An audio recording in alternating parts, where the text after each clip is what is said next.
हरियाणा के मुख्यमंत्री नायब सिंह सैनी ने जम्मू कश्मीर के पहलगाम में हुए आतंकी हमले की कड़ी निंदा की।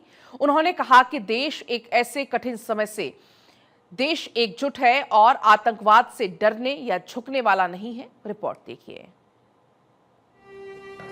जम्मू कश्मीर के पहलगाम में हुए आतंकी हमले में करनाल के रहने वाले भारतीय नौसेना के अधिकारी विनय नरवाल की पत्नी हिमांशी ने तिरंगे में लिपटे अपने पति के ताबूत को गले लगाकर अंतिम विदाई दी। इस दौरान रोती बिलखती पत्नी हिमांशी ने अपने वीर पति को सलामी दी और उन्हें अंतिम बार छूकर विदा किया। इस दौरान हिमांशी लेफ्टिनेंट विनय नरवाल की पार्थिव देह से लिपटकर रो पड़ी।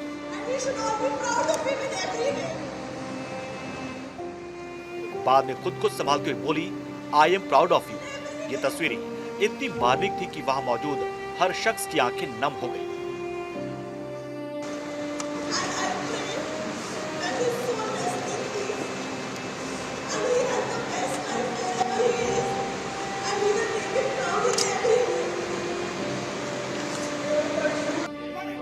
विनय नरवाल का अंतिम संस्कार करनाल के मॉडल टाउन में श्मशान घाट पर हुआ, जिसमें हरियाणा के मुख्यमंत्री नायब सिंह सैनी भी शामिल हुए।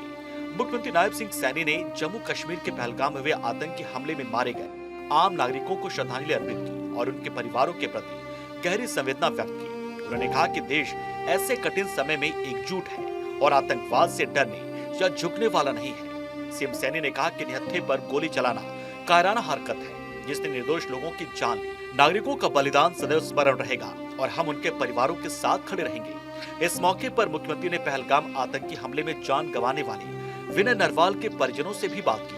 मुख्यमंत्री ने परिवार के साथ दुख साझा किया और कहा कि हरियाणा सरकार दुख की घड़ी में परिवार के साथ खड़ी है। लोगों ने कायरतापूर्ण वो जम्मू में हमला किया है, मानवता का नुकसान किया है, वो बचेंगे नहीं। उनके खिलाफ सख्त कार्रवाई होगी और ऐसी कार्रवाई होगी कि आने वाले समय के अंदर इस प्रकार का कुकृत्य करने का साहस सोच समझ करके करेंगे। विनय नरवाल एक बहादुर हमारा जवान है। मैं उनको श्रद्धांजलि अर्पित करता हूं। परमपिता परमात्मा से प्रार्थना करता हूं कि उस दिवंगत आत्मा को अपने चरणों में स्थान दे। जम्मू कश्मीर के पहलगाम में हुए आतंकी हमले को लेकर हरियाणा के कैबिनेट मंत्री अनिल विज ने दुख व्यक्त करते हुए कहा कि नरेंद्र मोदी का भारत है, यहाँ किसी को छोड़ा नहीं जाएगा। कब होगा, कैसे होगा, क्या होगा, ये उन्हें नहीं पता, लेकिन ऐसा होगा जिसके बाद ये लोग ऐसा करने का दुस्साहस भी नहीं कर पाएंगे। वहीं मारे गए इन लोगों में से हरियाणा का भी एक जवान शामिल है, जिसे लेकर अनिल विज बोले कि ये गोली लोगों पर नहीं बल्कि कश्मीर की किस्मत को मारी गई है, क्योंकि कश्मीर टूरिस्ट प्लेस है और कश्मीरी लोगों का खर्चा उसी से चलता है। ये अब नरेंद्र मोदी का भारत है, इसमें छोड़ा नहीं जाता किसी को। कब होगा, कहाँ होगा, कैसे होगा, ये तो मैं नहीं जानता, लेकिन ऐसा कुछ जरूर होगा कि ना तो ये कभी ये दुस्साहस कर सके और ना ही जो करवाने वाले हैं वो किसी से ऐसा दुस्साहस करवा सके। उन्होंने जो गोली चलाई है, उन्होंने जो वहाँ घूमने आए हुए थे केवल उन्हीं पे गोली नहीं चलाई है, उन्होंने ये गोली कश्मीर की किस्मत पर चलाई है। कश्मीर जिंदा ही टूरिस्टों से है। हरियाणा के कैबिनेट मंत्री श्याम सिंह राणा ने जम्मू कश्मीर के पहलगाम में आतंकी हमले में मारे गए लोगों को श्रद्धांजलि दी। उन्होंने आतंकी हमले की निंदा करते हुए कहा कि सरकार इस मामले में बेहद गंभीर और सतर्क है। सरकार इस मामले में गंभीरता से कार्य करेगी। जल्दी सरकार ऐसा कदम उठाएगी कि भूल कर भी आतंकी ऐसी घटना को अंजाम देने के बारे में दोबारा नहीं सोचेंगे। घटना दुर्घटना कम कर सकती है, लेकिन सरकार सतर्क है, पूरा काम करेगी। विधानसभा स्पीकर हरविंदर कल्याण ने कहा कि पहलगाम में निहत्थे लोगों पर जिस तरीके से आतंकवादियों ने हमला किया, इसके जितनी निंदा की जाए कम है। करनाल निवासी लेफ्टिनेंट विनय नरवाल के इस हमले में मौत हो गई है। कुछ दिन पहले ही विनय नरवाल की शादी हुई थी। विनय नरवाल की मौत से देश और प्रदेश को बहुत क्षति हुई है।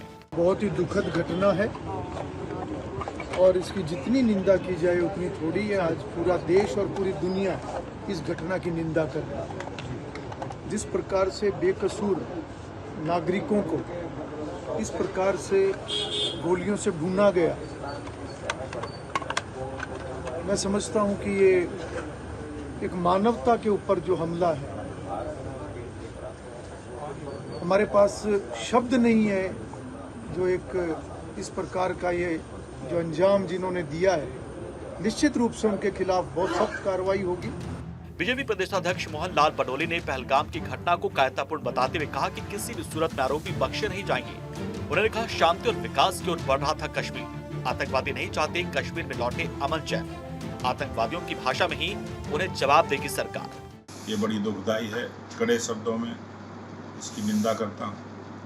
और जिस मंशा के साथ कुछ अलगाववादी ताकतें जो देश को कमज़ोर करने की मंशा से लगी है, उनके मंसूबे कभी पूरे नहीं होंगे और बहुत जल्दी इन सब अपराध करने वाले आतंकवादियों को कानून के कटघरे में खड़ा करके सजा दिलवाने का काम होगा।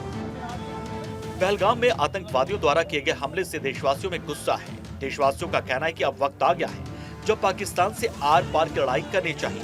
युवाओं का कहना है कि सरकार हमें परमिशन दे, हम बॉर्डर पर जाकर पाकिस्तान को मुंहतोड़ जवाब देंगे।